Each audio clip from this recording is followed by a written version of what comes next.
Para el trabajo final de la materia post-Keynes se intentará dar solución a la siguiente pregunta: ¿de qué manera el sistema financiero y la perspectiva monetarista influyen en las condiciones actuales del desarrollo económico? Para esto se utilizará la conferencia de Robert Bowen de Crecimiento, Empleo, Equidad, el nuevo papel del Estado.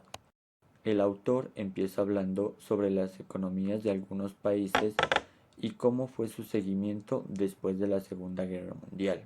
Para los años 60 se hablaba de economías como la de París con el modelo keynesiano, la economía soviética, el modelo sueco y sus reformas, y el capitalismo mesocorporatista en Japón.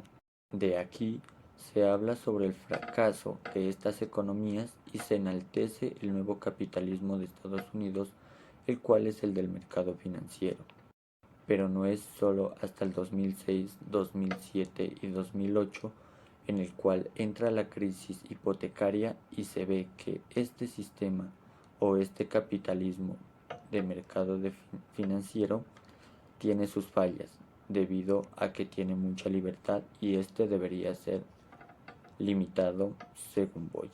Ahora, Boyen dice que gracias al fracaso de la eficiencia y la autorregulación de los mercados financieros, se dio paso a la intervención del Estado para intentar regularlos y que no exista crisis como la que se miró en el 2006, 2007 y 2008. Con lo anterior, para el caso colombiano, lo podemos ver reflejado en la crisis de los 90, cuando los bancos intentaron dar créditos hipotecarios con sistemas que fracasaron en lo absoluto y se vio reflejado en pérdidas de propiedades y endeudamientos a largo plazo y créditos impagables. Con esto, el gobierno tuvo por deber que regular los mercados financieros, intentando que esto no, en principio, no volviera a pasar y no se actuara en contra de las personas. Ahora, es muy claro que el sistema bancario, los sistemas financieros han estado ligados a la política colombiana. De aquí que muchas campañas electorales hayan salido de dineros de los bancos. Con esto, ellos intentan ganar que estas limitaciones se reduzcan y su crecimiento sea superior. Esto lo vemos reflejado en la crisis sanitaria del COVID-19 cuando se le dio muchísimas ayudas a estos bancos y sus ganancias y utilidades fueron bastante altas. Con esto, el desarrollo económico se miró solo reflejado en el crecimiento bancario. Por ende, Colombia se ha convertido en una economía de mercado financiero y se ha dejado morir las empresas, las micro, las medianas, empresas de gente humilde que no ha logrado sobrevivir a estas crisis. Como segundo punto, Boyen habla sobre el fracaso de la hipótesis de la política económica, ya que el dinero no era neutral. Para este punto se puede analizar dos perspectivas, ya que, como principio, se puede decir que la política monetaria tuvo que incrementar sus metas inflacionarias debido a la crisis, y como segundo, debido a las bajas y pérdidas en las grandes empresas, el crédito y la oferta de crédito disminuyeron. Como tercer punto, se habla de que en cuestiones de crisis, el gasto se convirtió una vez más en herramienta fundamental para la demanda agregada. Esto se puede ver reflejado para Colombia en los subsidios que se dio a las diferentes personas, ya sea adulto mayor, jóvenes en acción, ingreso solidario, el reingreso del IVA, todas y cada una por intervención del Estado, las cuales querían aumentar el gasto y evitar o intentar salir lo más rápido posible de la crisis. Tal vez no fueron medidas muy bien aplicadas debido a que los registros ciudadanos son muy difíciles de encontrar y también a que el ingreso solidario y toda esta clase de ayudas eran muy bajas para sostener a una familia de varios integrantes. Cuarto punto, se habla sobre la competencia en el mercado financiero.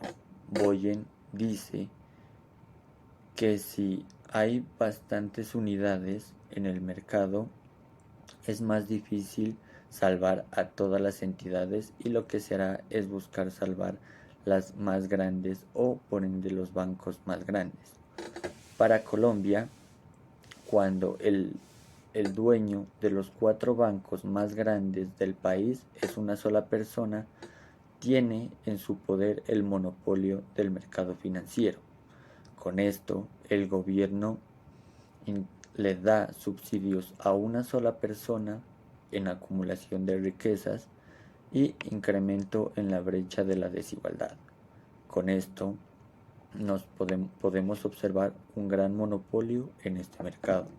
Como quinto punto, se habla de que las evoluciones erráticas en el tipo de cambio se manifiestan en los limitantes de la globalización financiera. Con esto, los gobiernos deben de tener una política respecto a estos regímenes de cambio. Para el caso colombiano, se ha tenido bastantes dificultades en controlar este aspecto, o al menos intentar controlarlo, debido a que en los últimos años o en los últimos meses el peso colombiano ha sido casi el más devaluado de todo el mundo, solo por encima del peso de Venezuela. Con esto refleja poca seguridad frente a nuestro país y hacia el resto del mundo. Por último, el sistema debe incorporar una mayor progresión del nivel de ingresos. Esto, relacionado con algún punto anterior, se habla sobre los ingresos del país. Para Colombia, estos ingresos han venido disminuyendo los últimos años. Esto debido a las malas gestiones de los gobiernos y a su interés individual sobre la ganancia.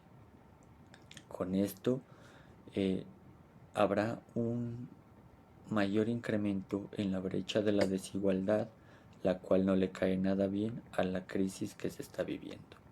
Para concluir, se debe decir que, siendo Colombia un país donde el sistema financiero está muy amplio por encima de las empresas,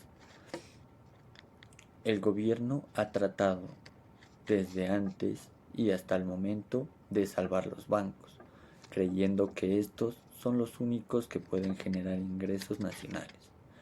Tal vez sea por algunas deudas del pasado, ya sea por ayudas políticas y económicas a campañas financieras, o a la duda de que no se podrá tener un mayor desarrollo económico en otros sectores. Por esto, se le dio en momentos de crisis como los de esta pandemia mayor prioridad a los sistemas financieros que al resto de actividades económicas, las cuales muchas acabaron quebradas y dejando miles y miles de personas en la pobreza y el desempleo. Gracias.